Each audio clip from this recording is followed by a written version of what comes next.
pagi pemirsa, di hari Selasa penuh semangat ini, Kilas Nusantara hadir menemani aktivitas pagi Anda dengan rangkaian berita seputar jelang perayaan Hari Natal Tahun Baru, bencana erupsi Gunung Semeru, dan kreasi bernilai ekonomi dari penyandang disabilitas yang tentunya akan menambah informasi Anda hari ini.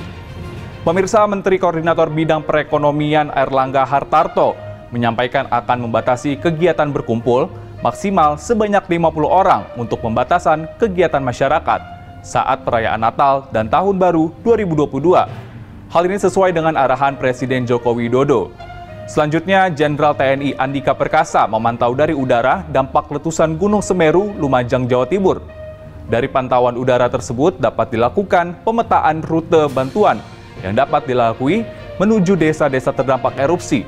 Dan pemirsa, saya akan mengajak Anda melihat usaha kerajinan tangan karya UKM penyandang disabilitas di Surabaya, Jawa Timur, yang produknya telah menembus pasar ekspor di benua Eropa dan Amerika. Penasaran seperti apa? Simak informasinya berikut ini. Menteri Koordinator Bidang Perekonomian Airlangga Hartarto secara daring Senin 6 Desember menyebut akan lakukan penyesuaian terkait dengan kegiatan berkumpul saat libur Natal dan Tahun Baru. Adapun penyesuaian tersebut dilakukan berdasarkan dengan arahan Presiden Joko Widodo yang meminta kegiatan berkumpul dibatasi dengan jumlah maksimal sebanyak 50 orang.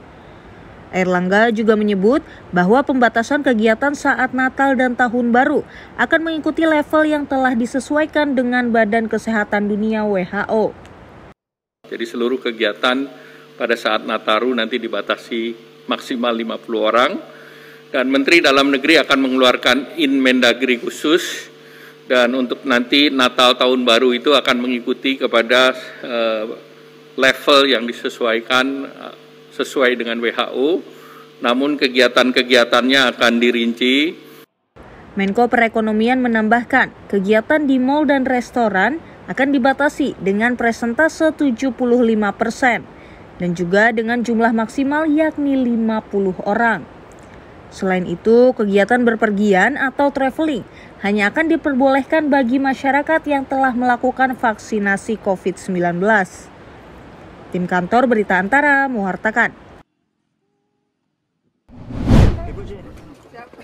Sejumlah pejabat kembali memantau kondisi Gunung Semeru pasca erupsi dari udara menggunakan helikopter. Pada Senin 6 Desember, pantauan udara area Semeru kembali dilakukan oleh Gubernur Jawa Timur, Khofifah Indar Parawansa, dan Jenderal TNI Andika Perkasa. Dari pantauan udara tersebut dapat dipetakan area terdampak erupsi Semeru.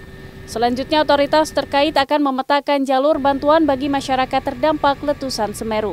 Salah satu kawasan terdampak erupsi adalah Desa Supiturang, Kecamatan Pronojiwo, Kabupaten Lumajang. Di desa itu sebelumnya berdiri jembatan Perak Piket 0 yang menghubungkan Lumajang dengan Kabupaten Malang. Jembatan itu kini runtuh akibat tersapu guguran awan saat Gunung Semeru erupsi pada Sabtu sore 4 Desember lalu. Kita lihat sampai dengan batas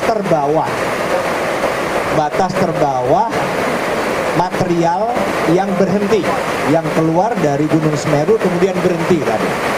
Nah, jadi secara umum intinya kita harus menangani ini dari dua sisi. Dari sisi Lumajang sampai jembatan Geladak Perak, kemudian dari Malang juga sampai dengan titik Geladak Perak. Dari pantauan udara tersebut nampak aliran lahar erupsi Semeru yang melewati 3 kecamatan di wilayah Kabupaten Lumajang. Dari udara juga dapat dipetakan kondisi posko pengungsian dan rute bantuan yang dapat dilalui menuju desa-desa terdampak erupsi. Dari Lumajang, Jawa Timur, Hanif Nasrullah, Fikih Arfani, Kantor Berita Antara mewartakan.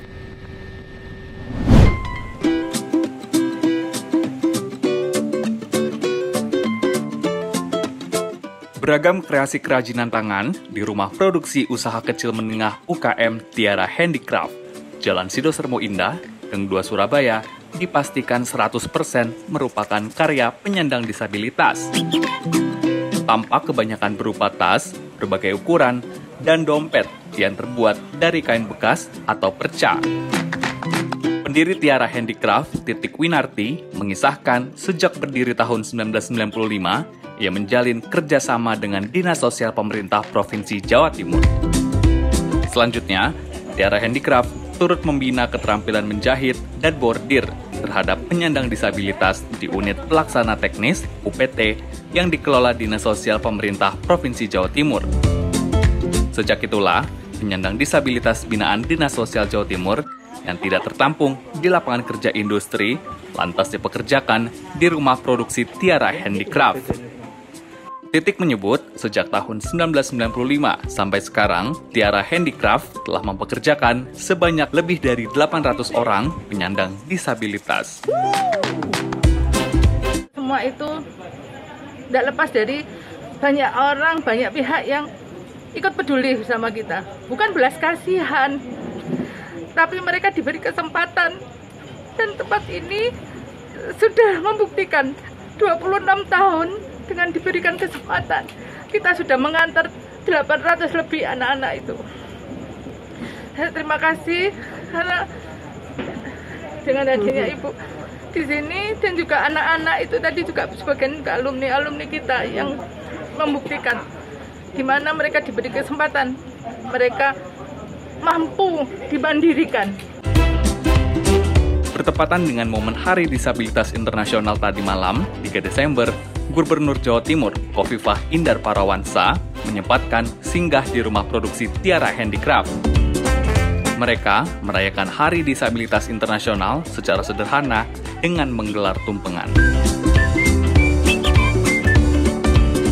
Dilakukan oleh Mbak Titi adalah anak-anak dengan berbagai macam keterbatasan itu mereka dipertemukan dengan buyer, trennya warna apa, trennya apa, misalnya apakah bikin tas, apakah bikin dompet, ataukah bikin kaos dan seterusnya. Saya bisa merasakan pandemi COVID kemarin pasti dampaknya sangat berat bagi Mbak Titi. Dan saya kemudian mengkomunikasikan beberapa teman OPD, ayolah kalau bikin souvenir pas kita HUT atau pas kita upacara, Mbak tolong dicari yang memungkinkan bisa diproduksi dalam waktu cepat di tempat Tiara Handicraft. Berbagai kreasi produk kerajinan tangan penyandang disabilitas di rumah produksi Tiara Handicraft sejak awal tahun 2000-an telah menembus pasar ekspor. Sampai sekarang, tujuan ekspor terbesar adalah negara-negara di benua Eropa dan Amerika. Dari Surabaya, Jawa Timur, Hanif Nasrullah, Kantor Berita Antara, mewartakan.